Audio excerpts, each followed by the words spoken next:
level. So, yes. We absolutely got to start getting conservatives to run for some of the more localized offices. Well, some good laws hit Austin locally here in Texas, and they hit Austin quite often. They're good laws. People have even voted for these laws, but once they get there, judges are knocking them down. And with that, we have our porous borders are not, taking care of these illegals the way we should be. I find it, we're going to have to take Austin, but we also have to do it locally. And also, we've got to get Austin back. There is something seriously wrong there in that city. Hey, that's a fact, Jack. Your city of Austin's got some of the most freaky people in all of Texas. And I'm sure you remember or you've heard about the little O'Keefe guy that likes to take his video camera and trap people. Yes, he did James O'Keefe, the guy that busted Acorn. Well, they got Wendy Davis in their battleground, Texas, just this week as well. They're fraud, and she's she's a fraud. She's a drunk and drug addict, evidently. I did not know she had to go for all of these things. The press doesn't report these things. She has to pass an alcohol test before she's allowed time with her children. Yeah, and she wants to be the governor of the state, and there will be no drug and alcohol testing for her to do her job. What's wrong with that picture? What's the worst thing that can go wrong? Yeah, but her backer, well, she's picked up $19 million recently in one fund that I've been able to find. Most of the money came from Chicago, a big lawyer up there out of Chicago. Why is he down here in Texas talk politics?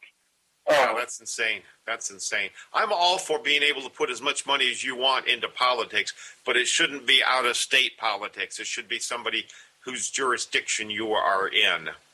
Your community, yeah. But she also has the labor committee behind this organization, this battleground now. They have the labor committee and a SEIU committee behind them. And I'm telling you right now, the Senate and Congress, our people that are supposed to be representing us, we have not had a budget in how long, Tom? 6 years? 8 years? Yeah, it's insane. It's insane. They should all be fired for not doing their job. The simplest thing, do a budget. They need to sit down and do a contract with America, a new one, and stand by it. That's the thing. Stand by it. Stand by it. So many of them get up to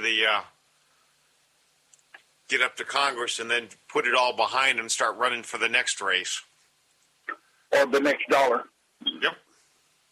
Yep. Who wants to buy me? Who wants to sponsor my next session in Congress? Got this. Just came across my desk. A woman didn't have a car seat, so she didn't want to have the baby in the car and get a ticket. Pretty smart, right? Right? Right. Okay. You don't want to have the baby in the back seat bouncing around. The police would see it. You get a ticket. Not good. So this mom put her baby in the trunk. All right. What in the world was she thinking? Fort Lauderdale, one mom faces child abuse charges, putting a 5-month-old baby in the trunk. Oh, unbelievable. God. Oh, Lord. Yeah. 19-year-old woman. Deputy stopped her when he heard a baby crying. Unbelievable. This country's just going to hell in a handbasket, I tell you what. We got a lot of stuff going on now. Beheading in Oklahoma, what do you think? Domestic violence, workplace violence, or maybe jihad? Don't be a racist and say jihad just because the guy said Allahu Akbar. Yeah, this and Fort Hood. I live pretty close to Fort Hood. These are not workplace violence. We better grow up and get used to it. I mean, I'm sorry, I don't want to make any more Muslims mad than they're all already mad at us, but there's already, the ones that are mad at us, they're violent as hell, and they're coming for us, and we better watch out. Well, I finally have a definition. Everybody's always asking, they're not all extreme Muslims. Some of them are moderate Muslims. And I know what the difference is now. I had it explained to me. An extremist Muslim wants to cut your head off. A moderate Muslim wants an extremist Muslim to cut your head off. I was going to say, while they hold your feet. Yeah, right. They'll hold the feet. Good call. Folks, we got a lot more coming up. Please stick with us. Bill, stay around, brother. All right, guys.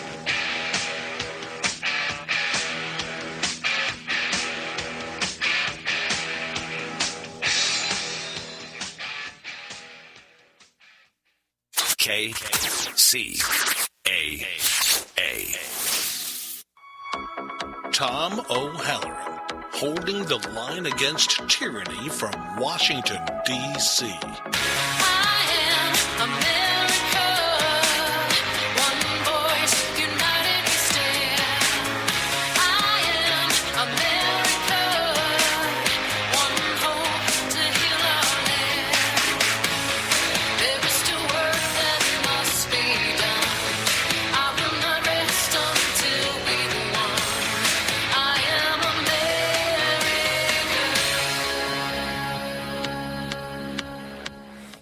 Welcome back. Welcome back. This is the this is the Tuesday night edition of Patriot Radio with Tom O'Halloran. I am your host, Tom O'Halloran, joined tonight with my pal, Bill Perryman. Find him on Twitter at Bill, Periman. Be sure to join us tomorrow for the Wednesday and join us on Friday, same time, 7 p.m. Pacific time, when we do Jihad on America. We talk about the Islamists, who they are, what they want, and why you should be afraid. But 3 nights a week, it's the fastest hour on radio. So thank you for tuning in. Bill. Yes, sir. You know our friend Mark Dice goes around doing man on the street interviews. Oh, yes. This guy's terrific.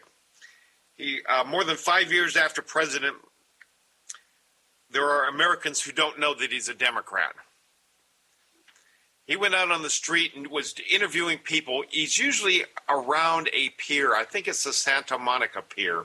But he runs around on camera. The camera's off a little way so the people aren't aware that he's doing a show. And he's asking people this week, would you sign a petition?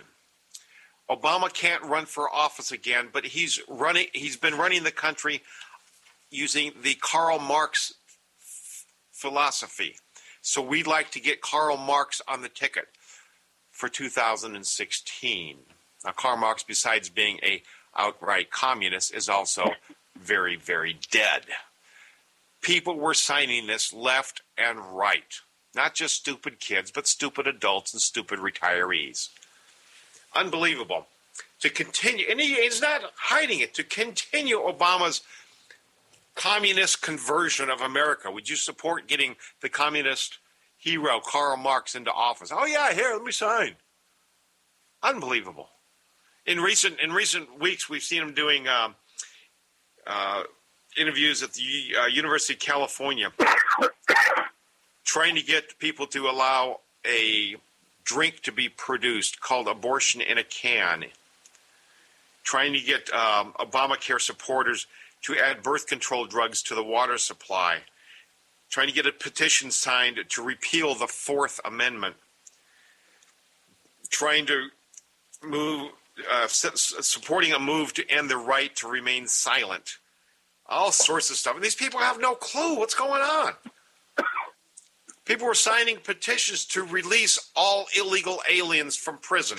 They may have killed a few people, but they also might have been wrongfully arrested because they're Mexicans. Salon ran a big front page about let's get rid of the Constitution, and then also that woman for the Democratic National Committee, black woman, I'm not going to think of her name.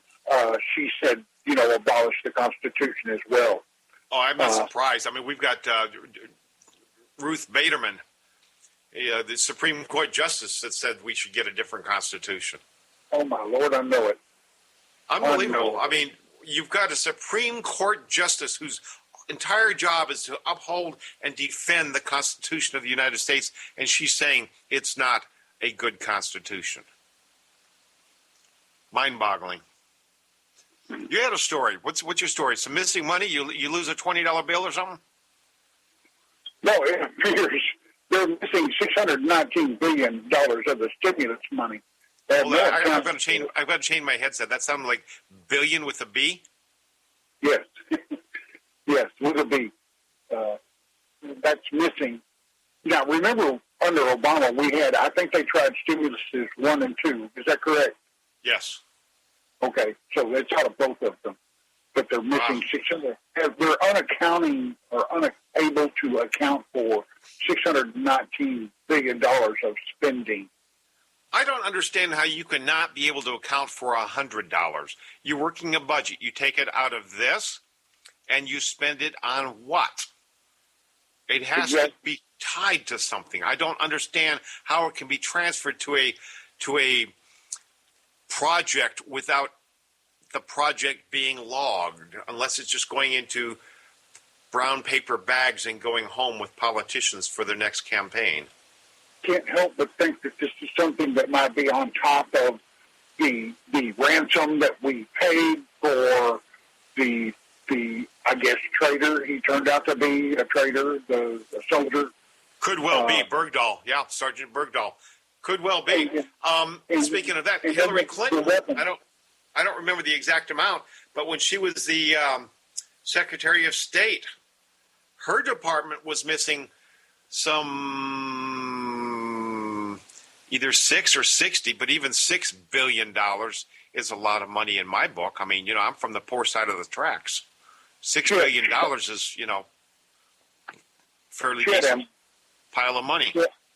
She had ambassadors that were using prostitutes, and I believe even some underage stuff went on there. And she got away with all that. Nobody brought it up. It flamed up with big flame, and then it just died. Absolutely. The press. As far as I know, these men still serve. Yeah, I don't think they were even transferred around like the Secret Service when they got involved with the prostitutes down in where was it? Bolivia, maybe Brazil. Maybe down South American way. Yeah, some of them got shuffled around a little bit, but I don't think anybody actually lost their job on that one either. It's unbelievable, and you know what it all comes down to? It's a failure of leadership. It's a failure of leadership. You've got a president that is lawless. He only enforces laws that he supports. He only supports prosecuting people he doesn't like. And because of this, we've had a scandal in the... What's that? A Justice Department that stands right with him. Yeah, absolutely. And because of this, we've had partying scandals in the Government Services Agency. We've had partying scandals in the Department of Justice. We've millions of dollars to make videos. Yep, all that stuff. We've got the lawlessness of the Secret Service, partying and drinking, falling asleep in the hallways of the hotel down in, I think it was Brazil. We've got the IRS scandal.